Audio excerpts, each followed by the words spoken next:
What's going on, guys? I'm your host Sam Paddy Projects, and in today's video we are going to be doing a clutch damper bypass delete. So all the work's already been carried out. That's how I've got this in my hand at the moment. So I'm going to go as detailed as I possibly can because I've never done this job before. So let's jump straight in, let's get it done. And because I've never done this job before, I got Godfrey from GoFlex Automotive to come and give me a hand, and he wasted no time starting to strip the engine bay to get access to where the damper is. I've taken off the intake piping and a few extra brackets just to be able to actually see where the damper actually is.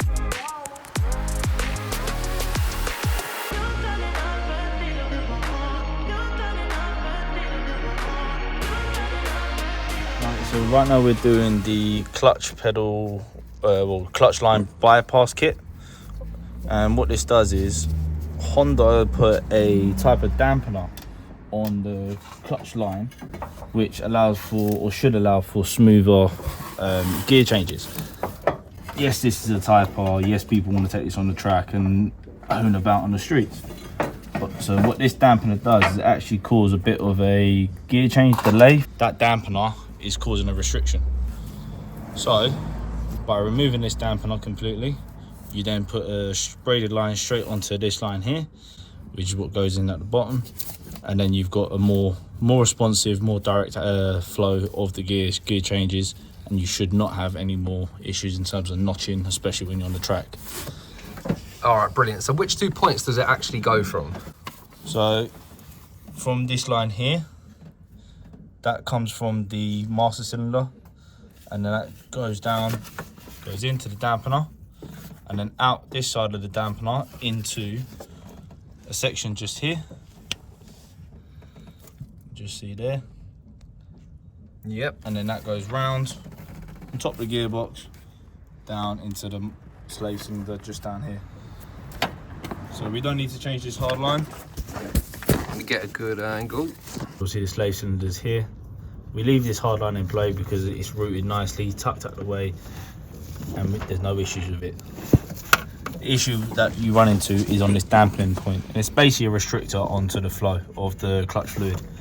So after a couple miles of driving, once you've bedded it in, you've bled the clutch fluid through, you'll start noticing a more of a responsive gear change in and out, especially when you're going at higher RPMs. So when you're taking off the hard lines, make sure you use a box valve to do this, not just a regular one. And we removed some of the bracketry, and nice and easy, it comes out. So this is the offending item, and this is what causes a restriction when you're changing gears at higher RPMs or on track purposes. If you feel like there's ever a bit of a slug, that's what's causing it. So by deleting this, we're essentially doing a straight through.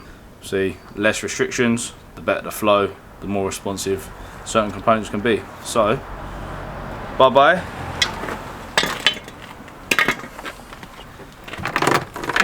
And hello. It's fairly straightforward. Always triple check that they are going to fit anyway. Always triple check that the line, the nipple there, will fit. And try not to cross thread it, so you always do it by hand first of all. The braided line does have a 17mm head, so that's what you'll need to use to hold it while you tighten up the nipple. As long as I can get the right flow. You don't have to be over tightened, just nipped up. If you want to go by torque spec, double check the handbook.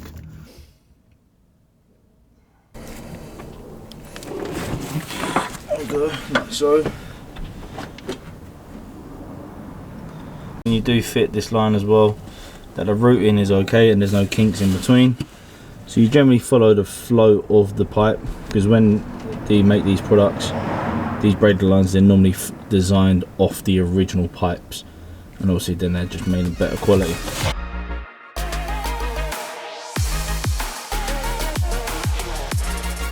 Working out the exact routing that Sam's going to be going for this. So we're going to keep this bracket, because originally I was going to say we get rid of it. He hasn't got the right bits and we don't have the right time. So we're going to reuse this section here. I'm going to move that pipe through this hole here and it would just be secured as best as possible. There's no lock pin for it like there is on the other side, due to the fact that this is a modification. So if you've got any spares lying around, you could always just chuck it down the back or down the side, because as you can see, the original locking position was these two dowels here. So for now, this will just work. And once again, as I said, when you're doing this, make sure that you route your pipe so there's no kinks, because the more free flowing it is, the more precise it will be. And with the new braided line running through, the existing bracket was ready to tighten everything back up for the second time. So let's have a look at this fluid. Oh, that is shocking. And with a bit of shoddy camera work, I'll show you exactly where the slave cylinder is. It's just under the intake manifold, and that's what it looks like. But we've got some fresh stuff, some higher temperature stuff to go in, and the old stuff can come out. So as you can see there's the bleeder nipple with the cap on it. And after the cap's been removed, we can get the bleeder kit on it. And when it comes to bleeding hydraulic systems on cars, I'd recommend that you watch a dedicated video on how to do that. But for this video, I'll show you all the locations. I'm filling up the master cylinder just to make sure we don't run out of fluid. Alright, pump it.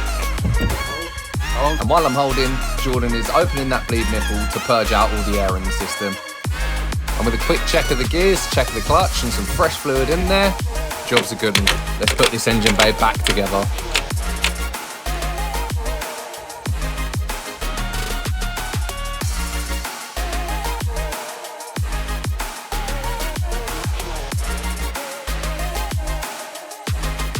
So the braided line is now in, and obviously I've got the old one in my hand. The car's driving great. I think you could do with a little bit more bleeding, so when you do your bleeding, take more time when you're doing it, more fluid in, and I think it will perform a bit more, because I think I'm going to have to bleed it a little bit more because the pedal doesn't feel 100%.